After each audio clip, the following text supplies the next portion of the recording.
क्या अरविंद केजरीवाल को गिरफ्तार करना चाहते हैं प्रधानमंत्री नरेंद्र मोदी? क्या दिल्ली का शराब घोटाला पूरी तरीके से फर्जी है और ये असल में बीजेपी की एक साजिश का हिस्सा है? क्या प्रधानमंत्री नरेंद्र मोदी केजरीवाल से काम में मुकाबला नहीं कर पा रहे हैं? दोस्तों, ये सवाल मैं नहीं पूछ रहा हूं, ये सवाल पूछ रही है दिल्ली की आम आदमी पार्टी। नमस्कार दोस्तों, स्वागत करता हूं मैं आपका आपकी पंचायत में। और इस वक्त दिल्ली की राजनीति गरमा रही है क्योंकि दिल्ली के मुख्यमंत्री अरविंद केजरीवाल के सर पर ईडी मंडरा रही है। तो क्या ईडी झारखंड के मुख्यमंत्री हेमंत सोरेन की ही तरह दिल्ली के मुख्यमंत्री अरविंद केजरीवाल को भी अरेस्ट कर सकती है? और अगर अरविंद केजरीवाल गिरफ्तार हो जाते हैं तो फिर दिल्ली का क्या होगा? दिल्ली में सरकार कौन चलाएगा?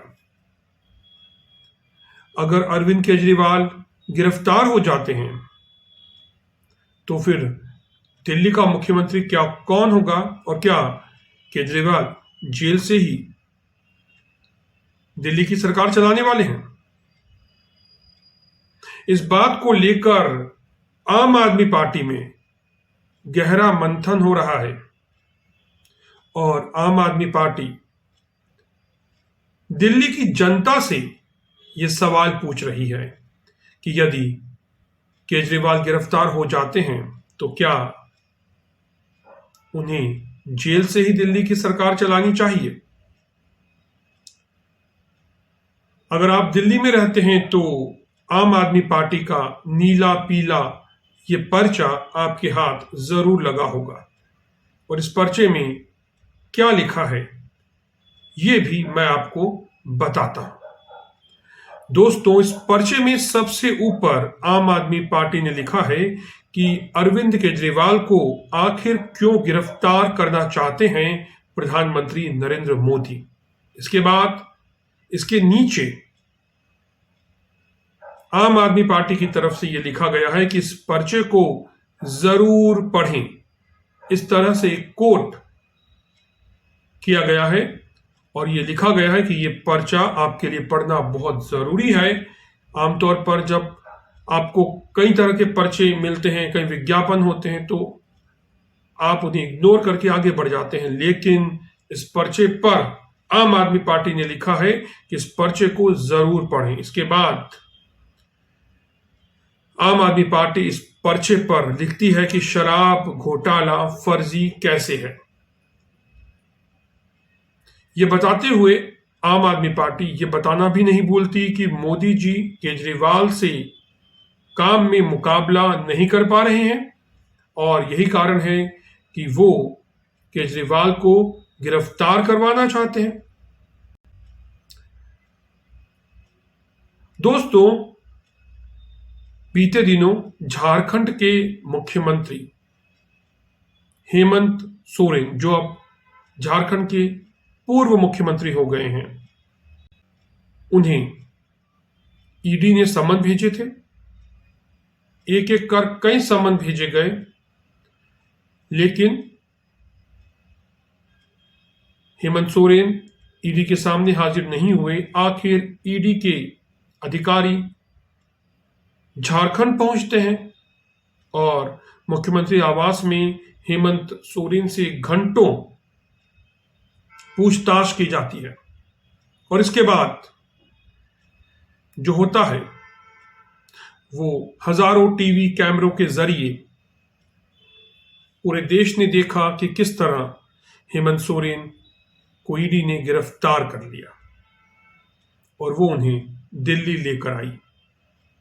हेमंत सोरेन को कुर्सी गंवानी पड़ी, मुख्यमंत्री पद से इस्तीफा देना पड़ा और फिर झारखंड में एक पॉलिटिकल ड्रामा शुरू हुआ, जिसके बाद झारखंड को एक नया मुख्यमंत्री मिला। तो क्या दिल्ली को भी एक नया मुख्यमंत्री मिलने वाला है? अरविंद केजरीवाल नहीं तो कौन? और क्या अब आम आदमी पार्टी ने भी ये मान लिया है कि लोकसभा चुनावों से पहले अरविंद केजरीवाल की गिरफ्तारी लगभग तय हो चुकी है? क्या आम आदमी पार्टी भी इस बात को मानकर चल रही है?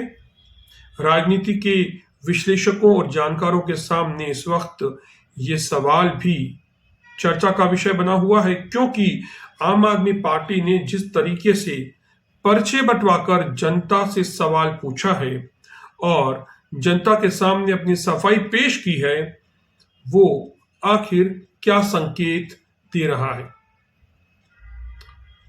दोस्तों, खबर दिलचस्प है और दिल्ली के लिए ये एक बड़ा मुद्दा बन सकता है। क्या हेमंत के बाद अरविंद केजरीवाल पर भी गिरेगी ईडी की गाज? आखिर अरविंद केजरीवाल ईडी के नोटिस को बार बार क्यों ठुकरा रहे हैं और कब तक वो ईडी से बच सकते हैं? बीते दिनों अरविंद केजरीवाल के दफ्तर के सामने जिस तरह से अधिकारी पहुंचे और उन्होंने अरविंद केजरीवाल को नोटिस थमाने की कोशिश की, वो वीडियो भी सोशल मीडिया पर खूब वायरल हुआ। इसके बाद आम आदमी पार्टी के मंत्रियों को भी नोटिस दिए गए और एक विवाद से स्थिति खड़ी होती हुई दिखाई दी।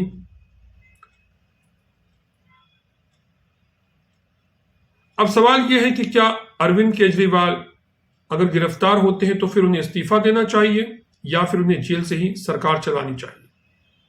और ये जो सवाल है ये मैं नहीं पूछ रहा हूं, ये सवाल पूछ रही है दिल्ली की आम आदमी पार्टी और उसके कार्यकर्ता।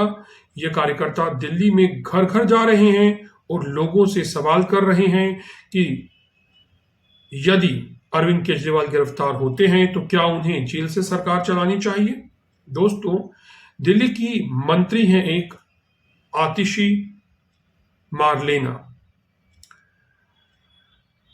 इन दिनों आतिशी भी काफी चर्चा में रहती है और बीते दिनों आतिशी अरविंद केजरीवाल की गिरफ्तारी की आशंका भी जाहिर कर चुके हैं। 6 फरवरी 2023 की सुबह शराब घोटाले के बाद पानी से जुड़े घोटाले में भी ईडी ने केजरीवाल से जुड़े हुए 10 ठिकानों पर रेड की, इसकी खबर सामने आई थी। इसके बाद उनकी गिरफ्तारी की चर्चा तेज होने लगी थी। अब सवाल यह है कि आखिर जिस मामले में अरविंद केजरीवाल घिरते हुए नजर आ रहे हैं वो मामला आखिर है क्या, जिसमें उनके मंत्री भी राइट हैंड और लेफ्ट हैंड कहे जाने वाले मंत्री भी दिल्ली की जेल में कैद हैं।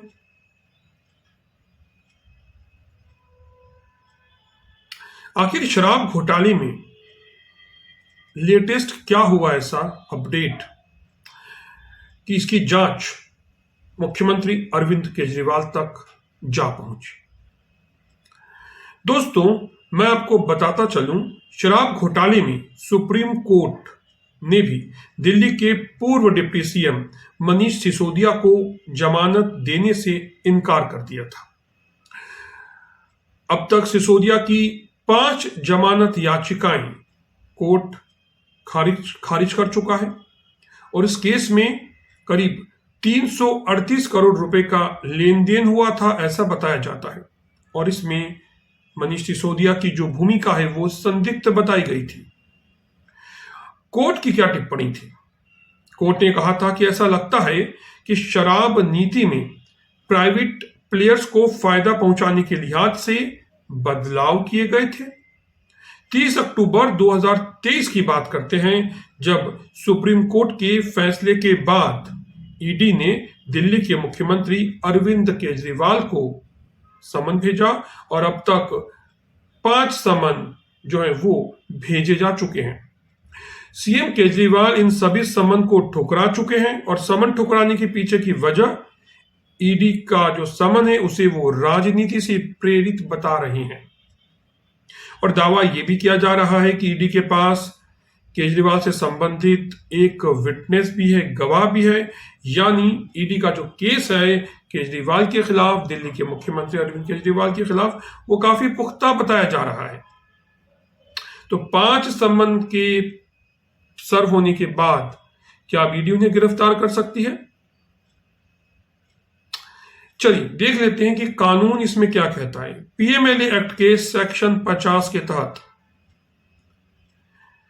जब ईडी के पास किसी व्यक्ति के खिलाफ कोई सबूत होता है तो वो उसे पूछताछ के लिए समन करती है। सेक्शन 50 के तहत अगर किसी व्यक्ति को ईडी समन भेजती है तो वो उसे सिर्फ 3 बार, जी हां, केवल 3 बार उससे इग्नोर कर सकता है। केजरीवाल को अब तक 5 बार समन भेजे जा चुके हैं, तो ईडी के भेजे गए ये समन केजरीवाल 5 बार ठुकरा चुके हैं। ऐसे में अगर ठोस सबूत या विटनेस है तो पीएमएलए एक्ट के सेक्शन 19 की बात करें तो इस सेक्शन के तहत ईडी उनके खिलाफ गैर जमानती यानी नॉन बेलेबल वारंट जारी करवा सकती है और ये वारंट कोर्ट के ऑर्डर से पास होगा। यही वजह है कि 3 फरवरी को ईडी ने दिल्ली के राउज एवेन्यू कोर्ट का दरवाजा खटखटाया था। अब सब कुछ कोर्ट के फैसले पर ही निर्भर करेगा, जिसे लेकर आम आदमी पार्टी भी मंथन कर रही है। उसकी भी नजर इस पर टिकी हुई है क्योंकि लोकसभा के चुनाव नजदीक हैं और यदि ईडी की कार्रवाई हेमंत सोरेन की ही तरह अरविंद केजरीवाल पर भी होती है तो सबसे पहला नुकसान जो होगा वो आम आदमी पार्टी, जो खुद को कट्टर ईमानदार पार्टी कहने का दावा करती आई है, उस दावे पर इसका निगेटिव इफेक्ट पड़ेगा। उस दावे की एक तरीके से हवा निकल जाएगी क्योंकि अरविंद केजरीवाल अब तक इस पूरे मामले में बचे हुए थे। उनके मंत्री जेल में हैं, लेकिन अगर अरविंद केजरीवाल पर ईडी का शिकंजा कसता है तो वैसी स्थिति में आम आदमी पार्टी के लिए लोकसभा चुनावों में समस्या खड़ी हो सकती है क्योंकि उसकी साख को जरूर बट्टा लगेगा और कट्टर ईमानदार वाली अरविंद केजरीवाल की छवि वो भी प्रभावित होगी क्योंकि ईडी ने आम आदमी पार्टी के जितने भी मंत्रियों को अपने शिकंजे में अब तक लिया है वो बाहर नहीं आ पाए हैं। कोर्ट ने उन्हें जमानत नहीं दी है, न ही उन्हें क्लीन चिट मिली है। तो ये दाग आम आदमी पार्टी पर भारी पड़ सकते हैं।